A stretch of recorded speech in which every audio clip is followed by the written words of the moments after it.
Some people get new friends, but you all are my true friends. Yeah. Thank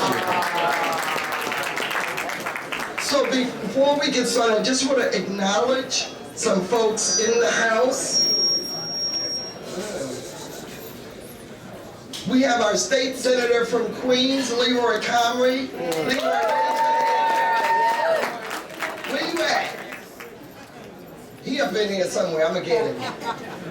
I'm gonna force him to take a picture with me, then he can't deny it. My 51 Club girlfriend, Manhattan Borough President, Gail Brewer. Gail, where you at, girl? Give her a shout out. Now, just so y'all know that we really are bad, and we big, and we be ballin' for justice, we have the New York State Republican Committee Chairman here, Ed Cox. We're doing it all the way, live. And I also want to make sure that y'all know and recognize and give a hand to my sister, who, lo these many years, we could not have done the battles that we have done, whether it was environment or education, economics, immigration, civil rights, human rights, you name it. My girl, give her a hand, the NAACP chair and president of New York State, Hazel Dukes. And one of the guys who really do help us is, I just want to give a shout out to him, because as you all know, we're all about diversity, and part of our theme today is about minority and women, business, entrepreneurs, and so it's not enough just to have a Bennington ad. You need organizations to really be diverse, and so I want to give recognition to my brother who's in the legal struggle, here from the New York State trial lawyers, Larry Park. Larry, are you here? John. There he is. Now, also, I'm going to give a shout out. She doesn't like it. I don't care. But we are honoring one of our controllers. There's a New York State controller and there's a New York City controller. And this young woman, who's now involved in a campaign that shall not be named, is here, but she is a fierce female warrior and has been working really, really hard for sisters of color. Let me just give a little shout out to Erin Stevens. Erin! And so, and so, ladies and gentlemen, to get the program formally started, as you know, last year we put out a report about minority and women businesses in New York State and in New York City. But we also had a very, very, very wonderful thing happen a little north of here. In the New York State Assembly, the issue of income inequality, not just for fast food workers, not just for minimum wage, not just for employees, was taken full force into Albany, and the doors were kicked down by this dynamic duo. Ladies and gentlemen, let me introduce you to Radnice Bichat and Michael Blake of the New York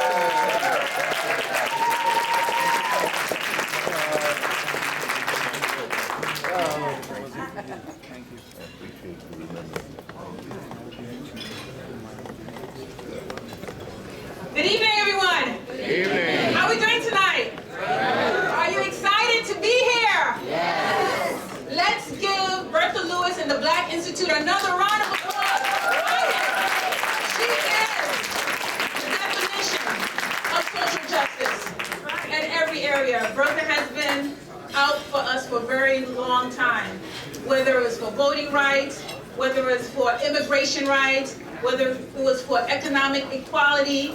Bertha has been our mother who's been on the front line, and her voice has been loud. And we want to thank you, Bertha, for really leading the way and paving the way for us new legislators, to have the fight and the spirit to write legislation, to kick down those doors, to have guts, and be radical like you, but in our legislation. So we want to thank you. My name is Rodney Short. I am the Assembly member representing 42nd Assembly in Brooklyn. Brooklyn, the house! I represent Flatbush, Ditmasburg, East Flatbush. I was appointed as the chair of the subcommittee for Minority Women Business Enterprise. I'm really happy to be here to do this opening and sharing the mic with my colleague, Assembly Member Michael Blake.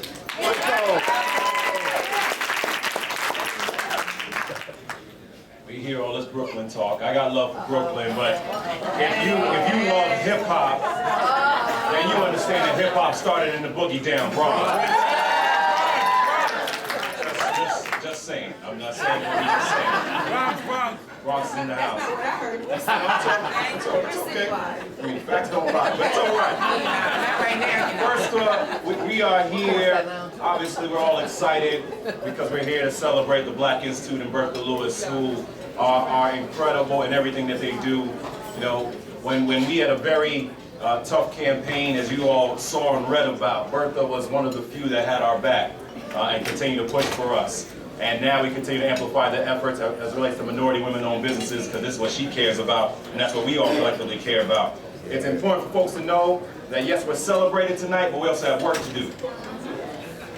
Hello, everybody. Yes. We're celebrating tonight, but we have work to do. So we want people to know the Black Institute is going to be collaborating with a lot of folks, specifically City Council and all of our legislators, for a tour throughout the city to increase awareness around access to capital.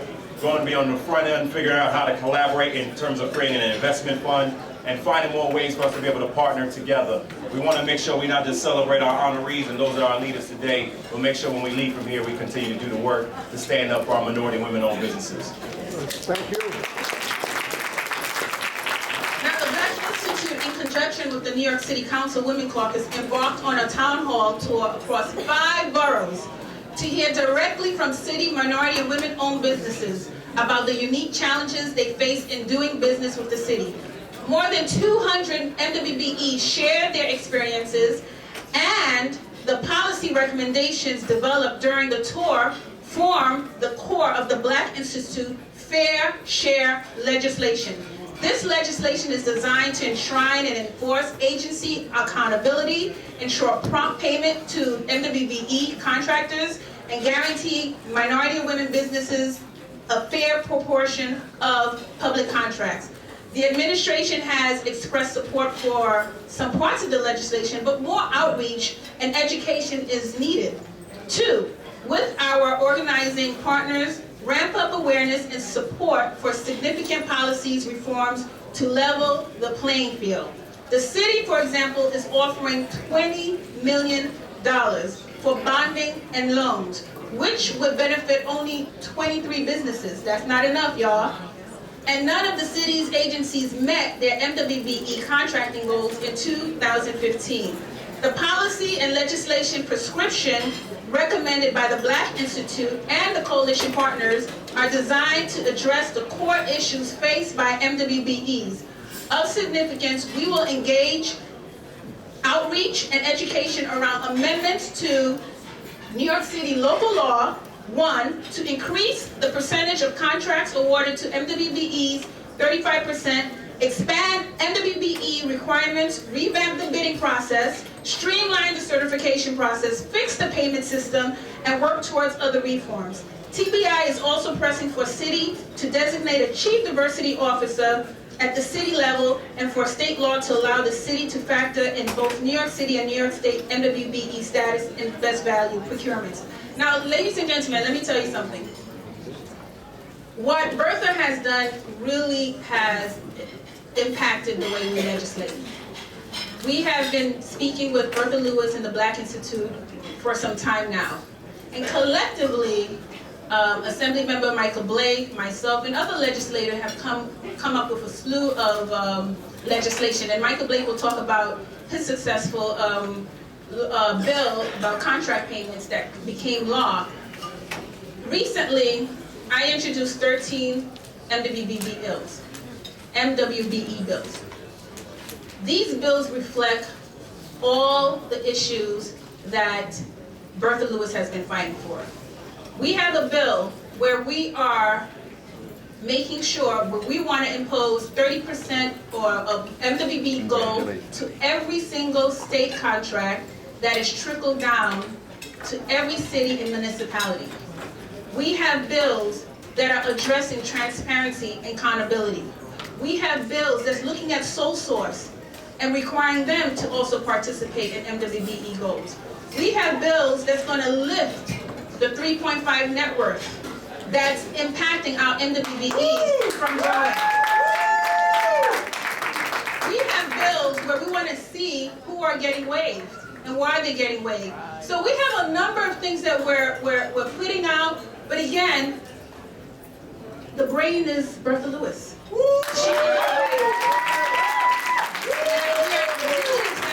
looking for each and every one of you to support what we're doing here and what we're doing in the state.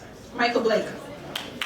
So let's close this out by introducing a familiar face that you've seen on many occasions. Dominic Carter has made it clear he's proud to tell anyone he's the son of New York, but growing up in the Bronx as a product of New York City public schools, described and known as one of the best political reporters in the game, been a fixture in the industry for the last 30 years, currently working at Fios News, airing all across New York City and the suburbs, and also a talk show host for WABC Radio. Everybody put your hands together tonight for Dominic Carter.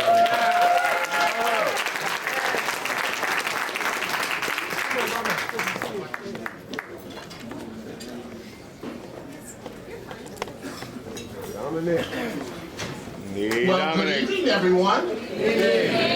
Good evening, everyone. Dominic! It is a fantastic night in the state of New York tonight, the city of New York tonight. I'm not talking about some weather forecast. It is a fantastic night in the city of New York because of the Black Institute. It is a fantastic night in the city of New York because of this sister right there, Bertha Lewis. It is a fantastic night in the city of New York tonight. We thank all of you for coming out. And wow, it's a whole lot of power players here tonight. Whole lot of major players. But it starts. And before I say another word, we must acknowledge two mayors. Not one, but two. Not one, but two. We start with the mayor. Yes. The man. That's right. Our mayor. Yes. Who's in better health these days, and it is so nice to see him, the Honorable David Jenkins.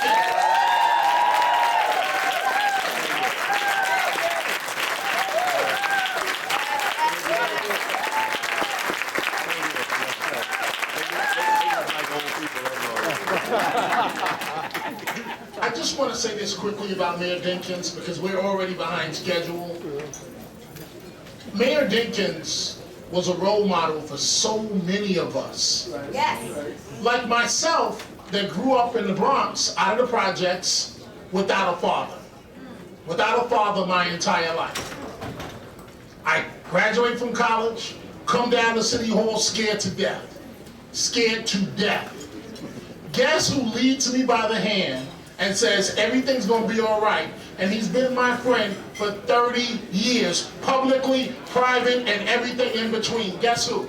This man right there, Mayor Dinkins. Thank you, Mayor Dinkins. And Mr. Mayor, to your right, but politically he's far from the right. He's making major changes in the city of Newark. Yes.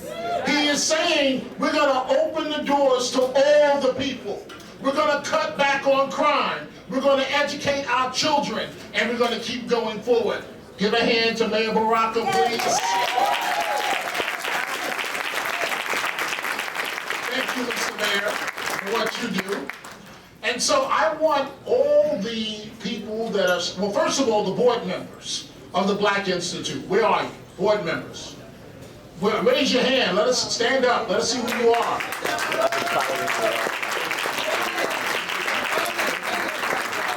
And I want the board members to come up here and the staff members to come up here.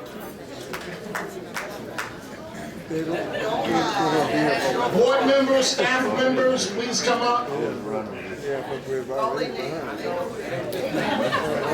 on up over here quickly, please. Board members and staff members, please, over here. Now, collectively, can we please give these hard-working folks a round of applause?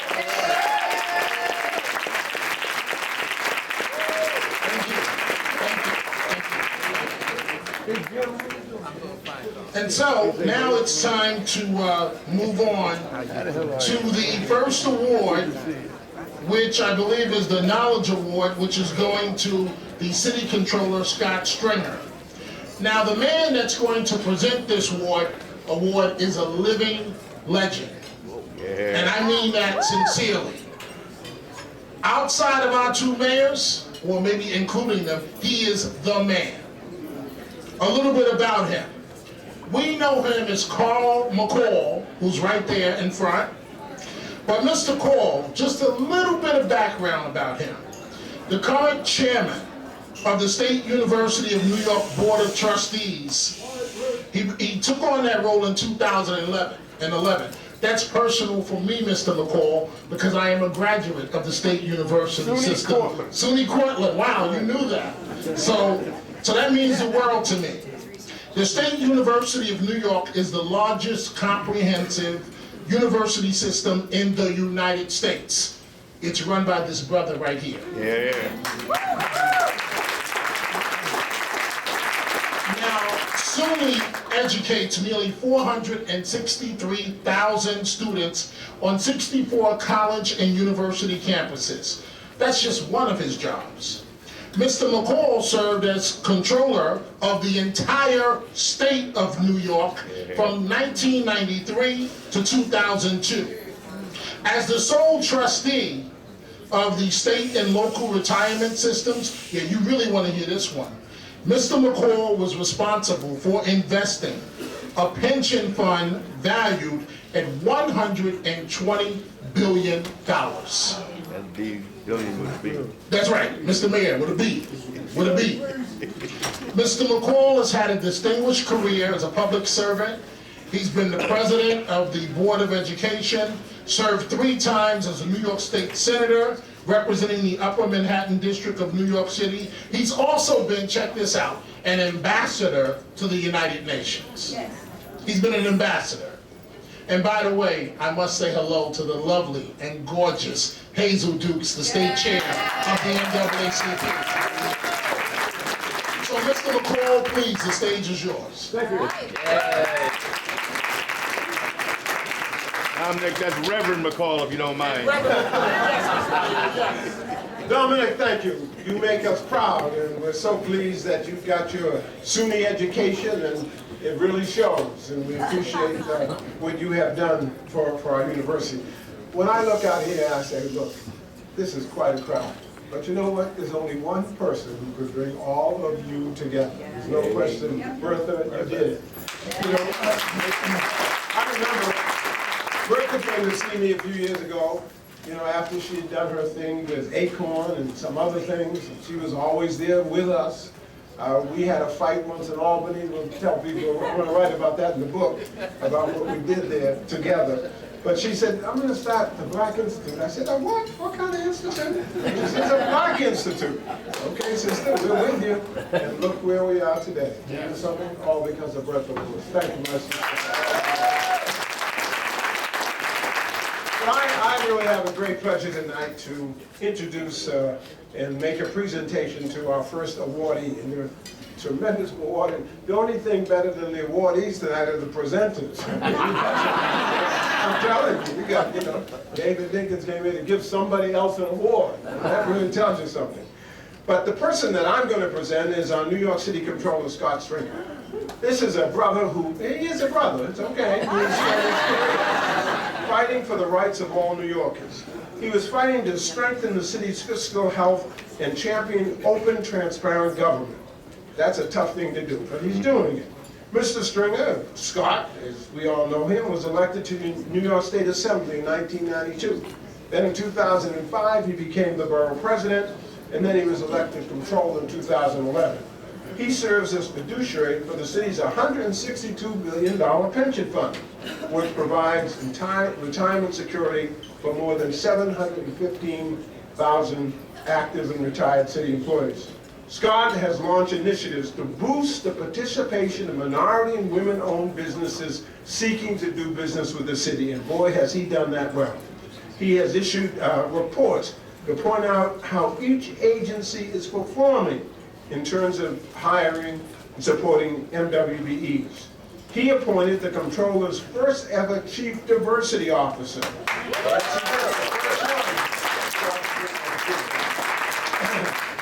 And he has launched a trailblazing effort requiring the city to consider diversity in deciding to hire firms to manage all that money that he has. Scott has been there for us. He has taken on the administration. He has pointed out their inadequate response to our demand for participation by minorities and women. He has stood up and said it must be done, and he has showed the city administration how to do it. If you're in a fight, you want Scott Stringer with you. He's always been with us, always will be. That's why I can introduce him as Brother Scott Stringer.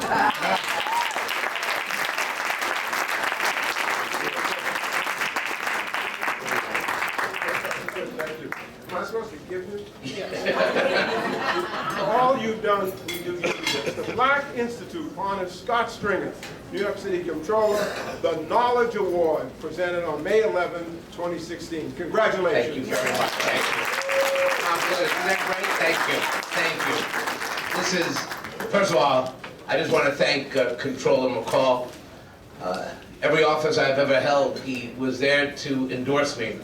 And he only asked for one thing: just do the right thing. Always think about the constituents you represent. Can we give this great man a round of applause? I have so much respect for him. And to the mayor I've known since I was a young boy, and somebody who is, as my parents say, you're their mayor, Mayor David Dinkins. We just have to say that again. And Mayor Baraka, we follow everything you do in New York City, so it's great to share this honor with you. I actually can't believe it, and I thank you. And I want to thank all my colleagues in government, my fellow citywide official, Tiz James, and all the people in this room who I've worked with over the years. I don't have to tell you what Bertha Lewis means to this city.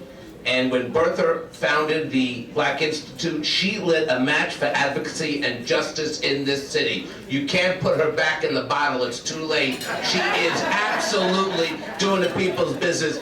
Give her a big round of applause.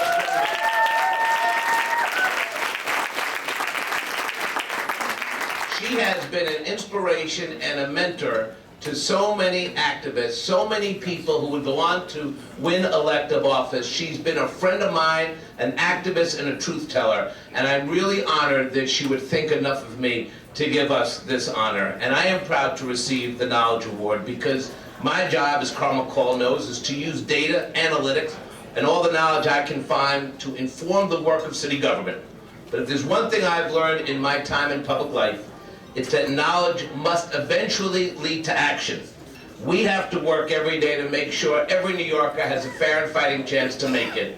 And that means creating more points of entry to our economy for women and people of color. That's why in our first year on day one, we did do something never done before in this city. We hired the first Chief Diversity Officer in this town, and that's Carl Wild. Please give her.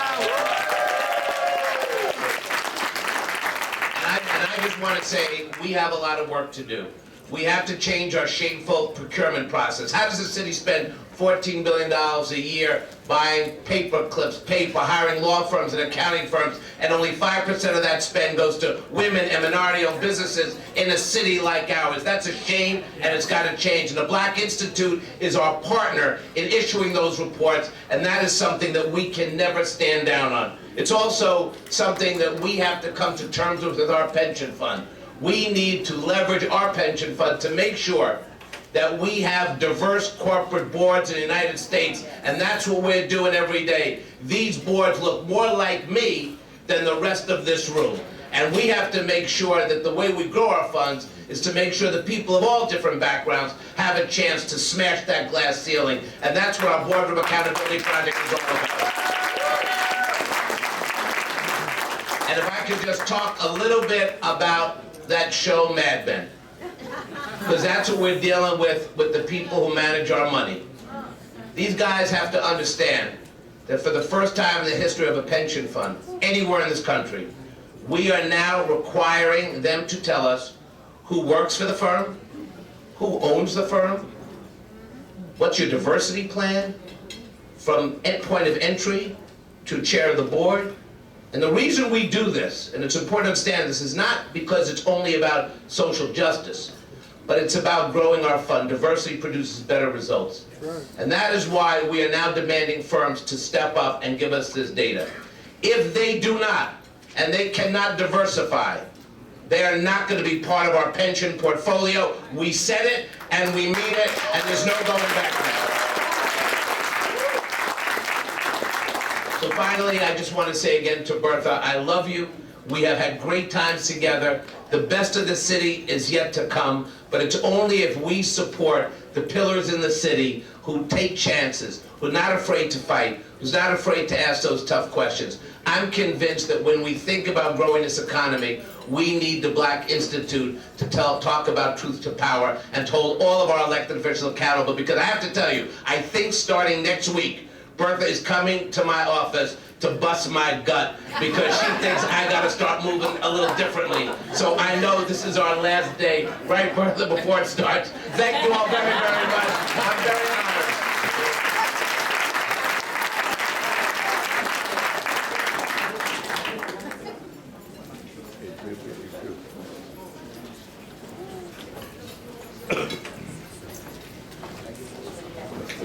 Reverend McCall, he already made his way out. But he was, no, I just want to say that he was completely accurate. Reverend McCall, I want to thank you for all your years of service that you've done to this city and country, and your wife, who's a college president. But you were right with your assessment. It's Brother Scott Stringer. So I also want to say that to you. Thank you very much, Mr. McCall. And thank you, Brother Stringer. We are also joined by Council Member Lori Cumbo from Brooklyn. Where is she? Okay, but I also want to point out, this brother thought, where is she? Hi. Getting something to eat? Okay. I also want to point out with great interest, this brother thought he was going to walk in the room on the down low, quietly, and that I wasn't going to notice him, and he knows